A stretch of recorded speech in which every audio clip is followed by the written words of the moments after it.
다 같이 묵상 기도를 드리겠습니다.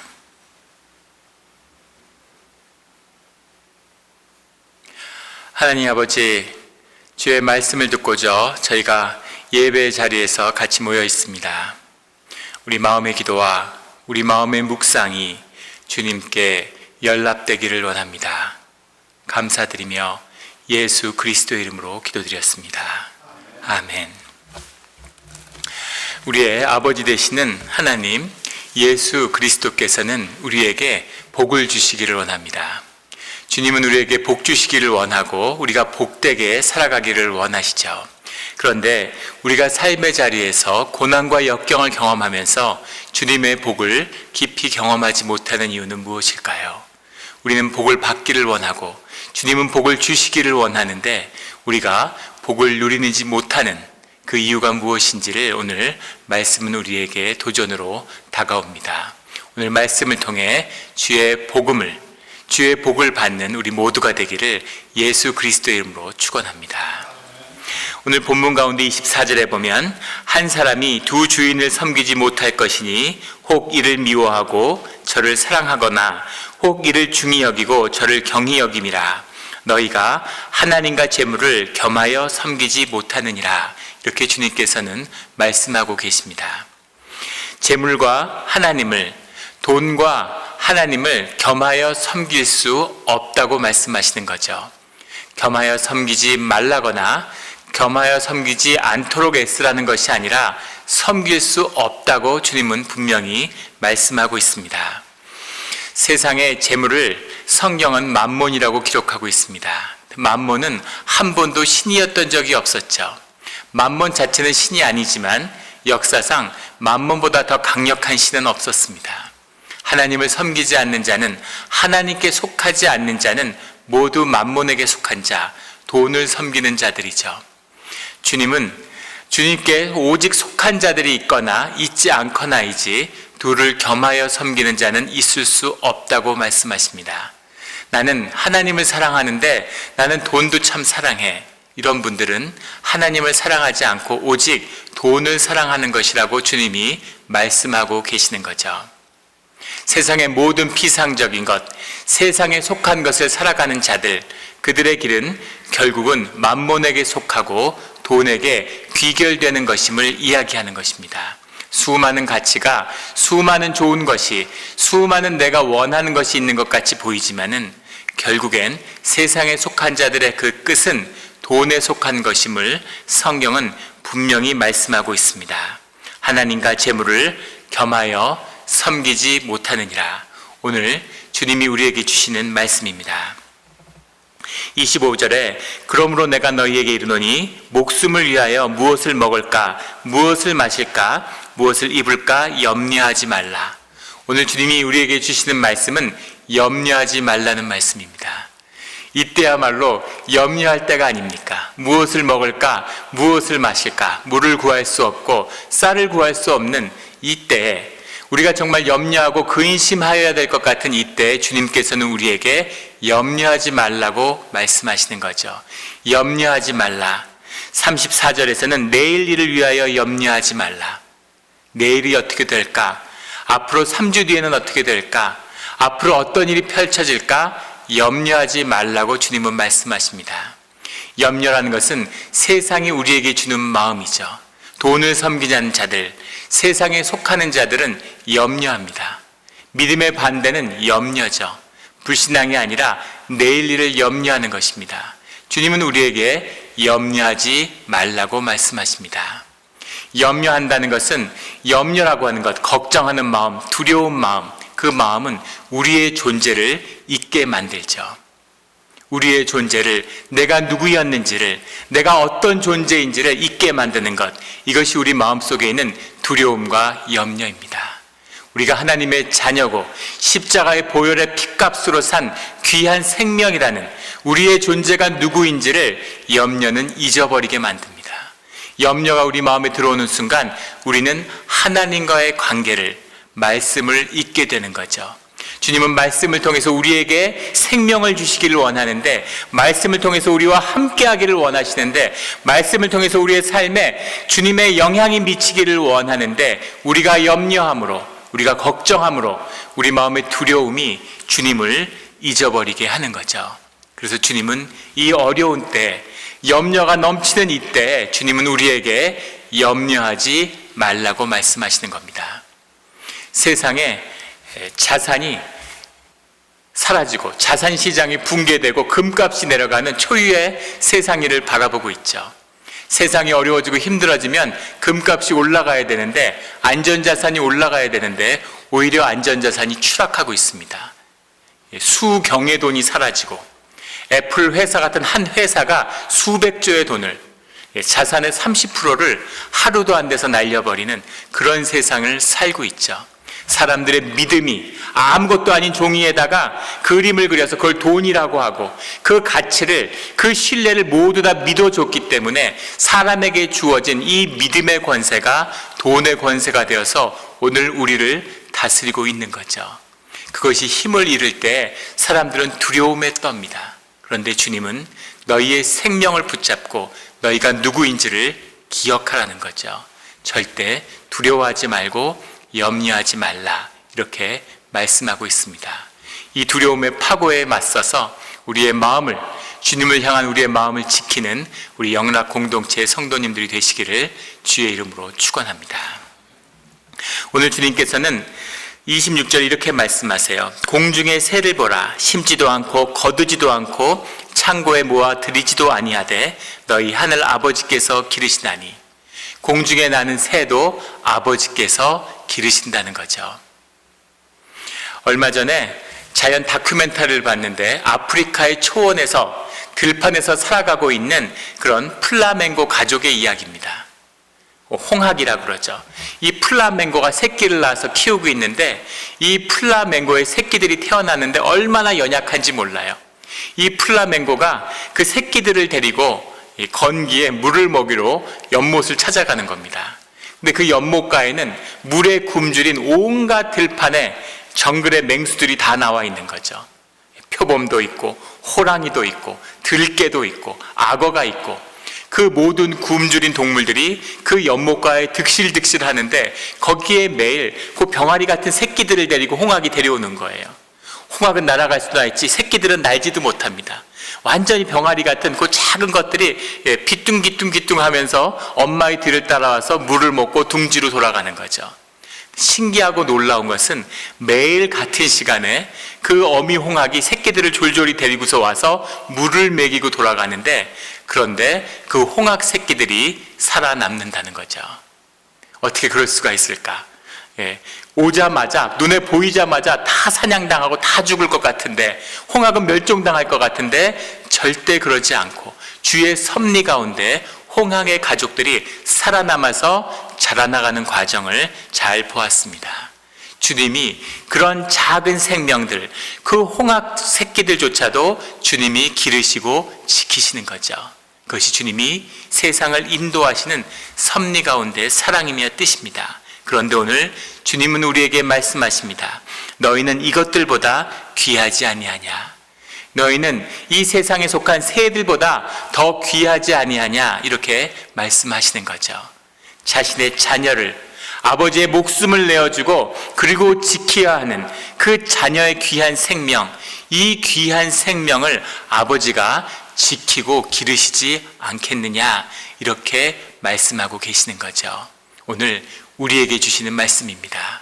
세상의 고난과 세상의 어려움과 어떤 환난이 있어도 도저히 살 길이 없는데, 도저히 앞날이 보이지 않는데, 그런데 주님은 아버지가 너희를 기르시지 않느냐, 너희가 이 세상의 것들보다 더 훨씬 존귀하지 아니하냐라고 우리에게 말씀하시는 거죠. 이런 아버지를 붙들므로, 우리의 존재를 붙들므로 주님의 사랑과 보호하심이 우리와 함께하는 이때가 되기를 주의 이름으로 축원합니다. 우리는 염려하지만 주님은 우리에게 말씀하시죠. 27절에 너희 중에 누가 염려함으로 그 키를 한 자라도 더할 수 있겠느냐? 너희가 염려함으로 너희 키를 한 자라도 더할 수 있겠느냐? 우리가 염려해도 우리의 삶을 도모할 수 있는 능력이 우리에게는 없다는 것입니다. 이 작은 바이러스 하나가 퍼져나가는 것에 온 세상이 두려움 앞에 떨고 무릎 꿇으려 하고 있죠. 이렇게 연약하고 항생제를 발견하고 마치 모든 질병을 정복한 것처럼 큰 소리 친 지가 100년이 됐는데, 작은 바이러스 하나, 그 항생제를 이겨낸 바이러스 하나가 나타나니까 공포에 떨고 죽음의 위협에 휘둘리고 있는, 이것이 우리 인류의 모습입니다. 온 나라가 협력하고 지혜를 모으면 무슨 백신이 발견될 수 있어, 몇 달 안에 나와 이렇게 얘기하지만 17년 전에 세상에 퍼졌던 사스의 백신도 아직 만들지 못하고 있다고 해요. 이것이 생명의 역사겠죠. 이렇게 나약하고 이렇게 보잘것없는, 7만 년 전에 인도네시아에 한 화산이 터졌는데 그 화산의 분재가 지구를 뒤덮어서 그 당시에 지구의 온 인류 중에 인류가 2자릿수로 줄은 때가 있었다는 겁니다. 인간이 멸종할 뻔했던 시기, 그런 시기가 있었다는 거죠. 지금도 바닷물의 온도가 2%만 올라가면 그러면 인류에 있는 이 모든 생명체들은 다 멸종하고 만다는 거죠. 이 위협 속에서 우리를 지켜주고 우리를 눈동자처럼 지켜주시는 분이 주님이시라는 겁니다. 이 작은, 하지만 우리에겐 커다란 이 환난 가운데, 이 위협 가운데 주님이 우리를 지키실 겁니다. 우리의 한 점, 우리의 키 한 척도 키울 수 없는 그런 우리의 이 연약함, 우리의 이 무능함, 우리의 이 무지함, 우리의 이런 어려움 때문에 주님이 우리를 더 긍휼히 여기시고 주님의 자비와 은혜로 우리를 인도하고 구해 주실 거라고 주님이 우리에게 말씀하고 약속해 주시는 거죠. 이 약속을 붙들므로 주님 안에서 새로운 길, 새로운 생명의 길을 바라보는 우리의 삶의 자리가 되기를 주의 이름으로 축원합니다. 주님은 말씀하십니다. 솔로몬의 모든 영광으로도 입은 것이 이 꽃 하나만 갖지 못하였느니라. 이 꽃을 살피는 주님께서 너희들을 살피지 않겠느냐. 그러므로 너희들은 염려하여 이르기를 무엇을 먹을까, 무엇을 마실까, 무엇을 입을까 하지 말라. 무엇을 먹고 마시는 것, 무엇을 입는 것으로, 너의 육을 채우는 것으로, 남보다 더 빛나는 것으로 너의 삶의 가치를 두어서는 안 된다. 너희의 현상, 너희의 나뭇잎 치마가 아니라 너희의 존재가 너희가 누구인지를 이야기해 줄 것이다 라는 주님의 말씀이죠. 그러므로 33절에 그런즉 너희는 먼저 그의 나라와 그의 의를 구하라. 염려를 하지 말라는 주님의 말씀을 알겠어요. 염려한다고 우리의 삶이 달라지지 않는다는 것을 압니다. 주님과의 관계고 주님을 더 깊이 의지해야 하는 뜻을 알겠죠. 우리의 필요를, 머리카락도 세시는 주님께서 우리의 필요를 채워주실 거라는 것을 압니다. 그런데 주님은 거기서 한 발 더 나아가서 너희는 그의 나라와 그의 의를 구해야 된다는 거죠. 주님의 말씀입니다. 너희가 먹고 마시는 것으로 염려하는 것이 아니라, 너희의 살아갈 길로 염려하는 것이 아니라, 너희는 구하여야 할 것이 있는데 그의 나라와 그의 의를 구하여야 된다는 거죠. 그의 나라와 그의 의를 구한다는 건 무슨 뜻일까요? 우리에게 복을 주시기를 원하시는 하나님께서 우리에게 그의 나라를 구하시라는 그 참된 뜻은 무엇일까요? 이 말씀은 단지 우리는 주님의 것을 구하고 주님은 우리 것을 더하신다는 의미가 아니라, 우리의 삶이 주께로부터 말미암고 세상의 모든 것이 주님께 말미암았기 때문에 주님의 창조 섭리 가운데서 우리에게 주님의 뜻 안에서 형통의 길이 열리는 비밀에 대한 말씀이죠. 주님의 통치가 임하여야지만이, 주님의 질서가 우리 내면 가운데 이루어져야지만이 세상의 모든 것이 화합하며 주님의 창조의 섭리대로 사람의 원리가 이루어지는 것임을 주님이 말씀하고 있는 겁니다. 염려하고 근심하는 것, 우리의 영이, 주님의 영이 세상을 만든 그 섭리처럼 그 세상을 창조하고 다스리는 영이 우리에게 주어진 주님의 생명이죠. 그 생명이 우리의 실제가 되지 않으면, 그것이 우리의 삶 가운데 중심이 되지 않으면 하나님의 뜻과 우리의 뜻이 우리의 삶을 통해서 이루어질 수 없다는 겁니다. 더 놀라운 것은 우리 가운데 진짜 믿고 있는 실제, 우리 삶에 붙들고 있는 진짜 진실이 우리 삶의 육의 역사로 나타나는 것, 이것이 삶의 진실이라는 거죠. 근심하고 염려하는 사람들은 그 일이 자신의 삶의 현실이 됩니다. 실제가 드러나는 거죠. 내가 무엇을 먹을까, 무엇을 마실까 염려하는 것, 그 근심이 나를 사로잡고 있는 사람들은 그 근심스러운 삶의 제약이 실제 내 삶의 사실로 드러나게 되는 겁니다. 그런데 하나님을 중심에 잡고 하나님을 기뻐하며 하나님의 나라와 의의를 구하는 자들은 그것이 내 삶을 통해서 주님의 뜻 가운데 이루어지는 것을 경험하며 살아가게 되는 거죠. 그 삶의 자리에선 주님의 자녀들은 결코 먹고 입는 것을 걱정하는, 먹고 사는 것을 걱정하는, 생존을 걱정하는 그런 삶의 자리에 놓이지 않는다는 주님의 말씀입니다. 그것을 넘어서야 생명의 길이, 생명이 현실의 제약을 넘어서고 주님의 나라가 열리는 그런 생명의 길을 간다는 거죠. 그 삶을 받아들이는 그 중요한 삶의 기로에 우리가 서 있습니다. 우리 영락 공동체가 금식도 하고 기도도 열심히 했기 때문에 오늘 이러한 중요한 삶의 전환기에 서 있다고 믿습니다. 주님의 뜻 가운데 하는, 주님의 뜻을 받아들이는 자의 마음 속에는 은혜와 감사가 있어야 하는 거죠. 자신이 받은 것을 감사하는 자들, 내가 가진 것을 감사하는 자들이 새로운 것을 얻는 은혜의 길이 열립니다. 그 은혜를 맛본 사람들이 생명의 기쁨을 경험하게 되죠. 내 마음속에 감사와 기쁨이, 주님의 질서와 통치와 하나님 나라의 질서가 먼저 그 심령 가운데 임한 자들, 그것을 경험한 자들이 주님의 생명을 경험하게 되는 겁니다. 히라보로 은혜가 카라스입니다. 기쁨이 카라예요. 그리고 감사가 유카레이스테오입니다. 그리고 마지막에 생명이 카리스마죠. 다 카라라는 한 단어에서 나왔어요. 이 모든 것이 연결되어 있는 거죠.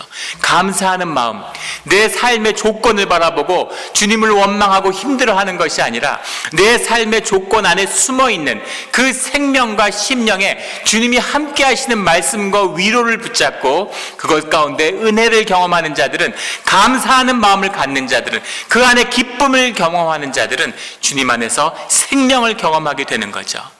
카라가 있는 자들은 유카리스테오가, 카리스가, 카리스마가 우리 삶 가운데 이루어지는 것, 이것이 생명의 역사임을 주님은 우리에게 오늘 말씀으로 다시 한번 증거하고 있습니다.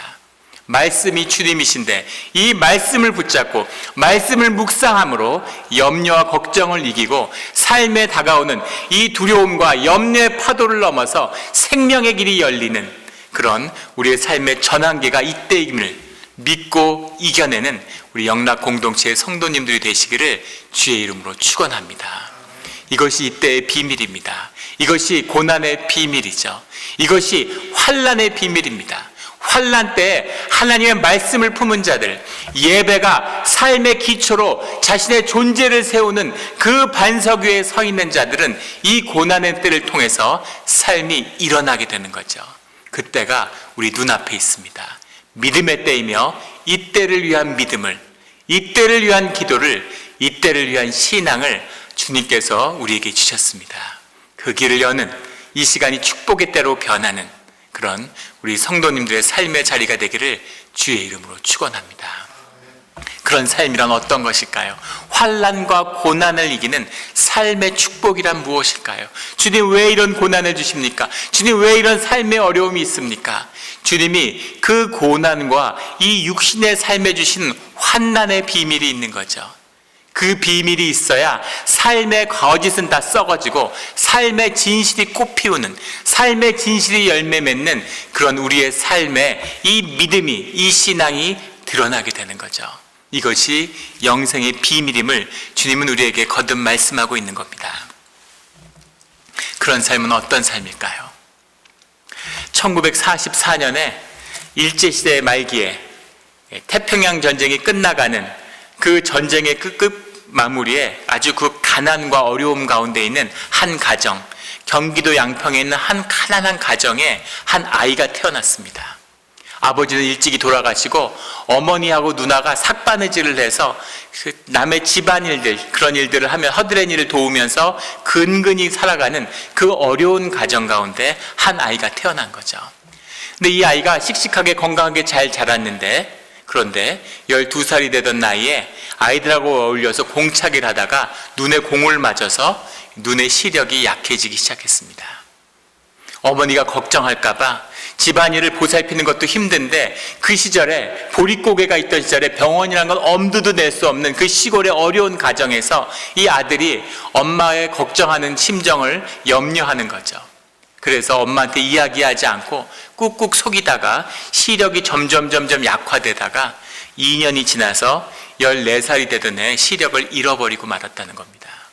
시력을 완전히 잃어버린 이 소년이 엄마에게 눈이 더 이상 보이지 않는다고 얘기했는데, 이 소년의 염려대로 어머니는 충격을 받고 쓰러지신 거죠. 충격을 받고 쓰러진 어머니가 시름시름 앓다가 그만 너무 낙심을 한 나머지 돌아가시고 말았다는 겁니다. 누나하고 이 소년이 어떻게든 살아보려고, 하지만 자기가 눈이 보이지 않는 이 소년이 뭘 할 수 있겠습니까? 이 소년에게 주어진 운명이라는 것은 그저 운이 좋아서 밥이나 먹고 살 수 있으면, 마사지사가 되어서 열심히 마사지 지압을 공부해서 그걸로 생계나 유지할 수 있으면 다행인 거죠. 하지만 이 소년은 아직 그런 일도 할 수 없었던 거죠.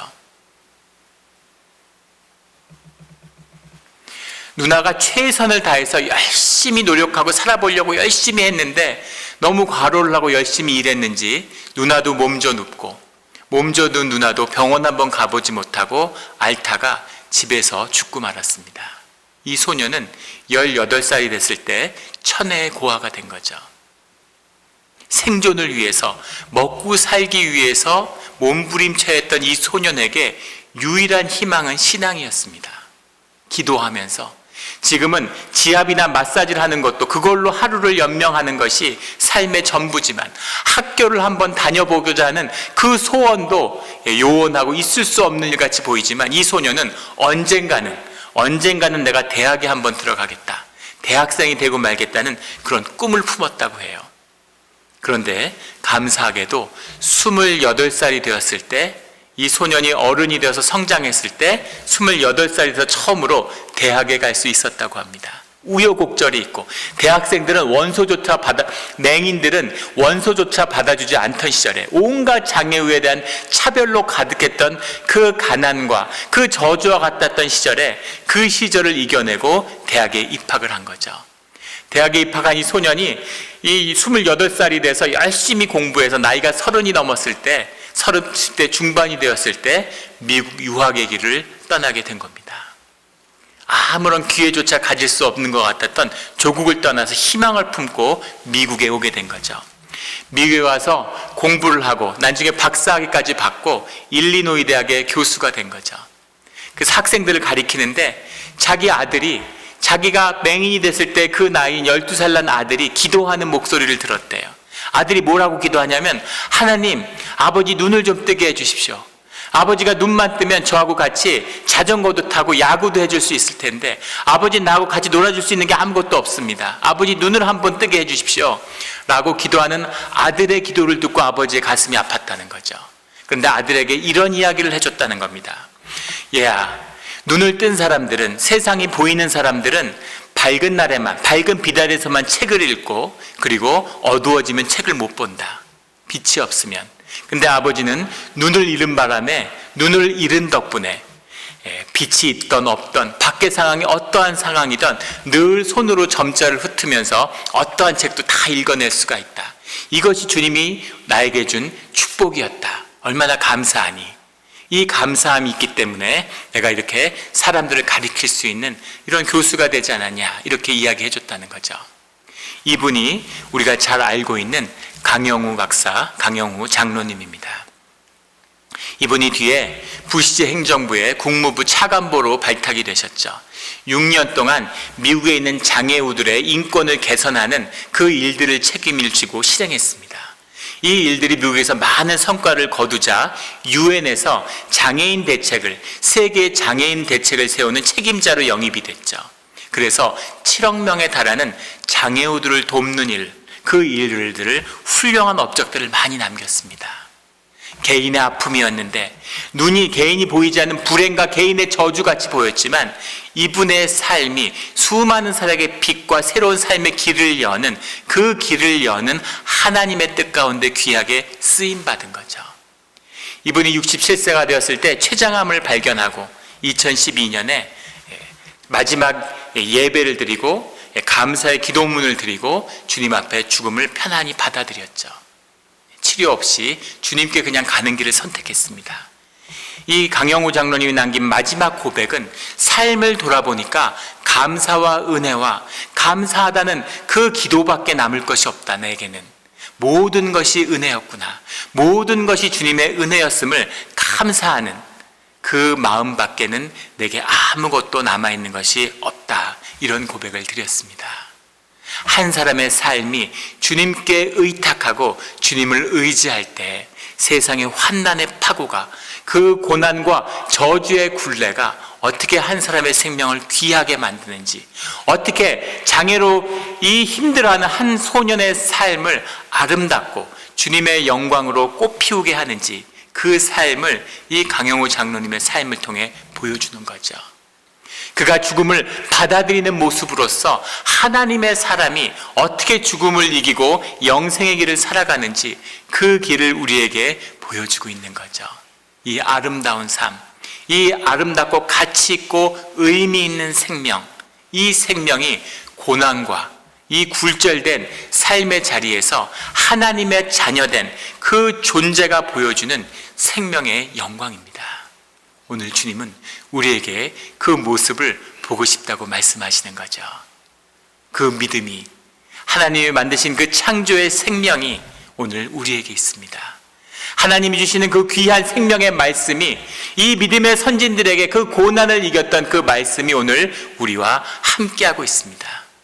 세상의 박해와 모든 어려움 가운데서도 세상을 이기고 승리한 초대교회의 믿음과 그 기억이 오늘 우리와 함께하고 있습니다. 오늘 우리가 세상에서 겪어보는, 이제까지 아무도 경험해보지 않은 아주 새로운, 아무도 가보지 못한 길을 교회와 공동체와 우리가 걷고 있습니다.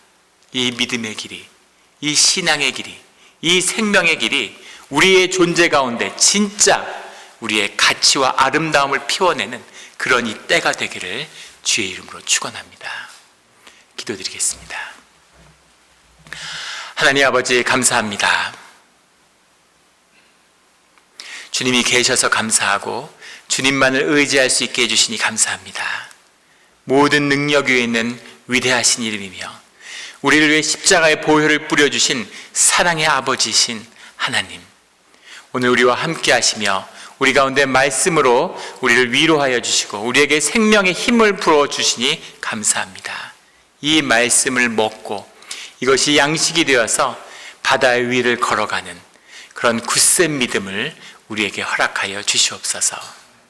어떠한 고난과 어려움이 있어도 그것 때문에 더 빛나고 아름다워지는, 어떠한 세상의 파고가 덮쳐도 그것을 마주하는 자는 반드시 승리하는 이 생명의 섭리가 오늘 우리의 진실이, 우리 삶의 생명이 되기를 소원합니다.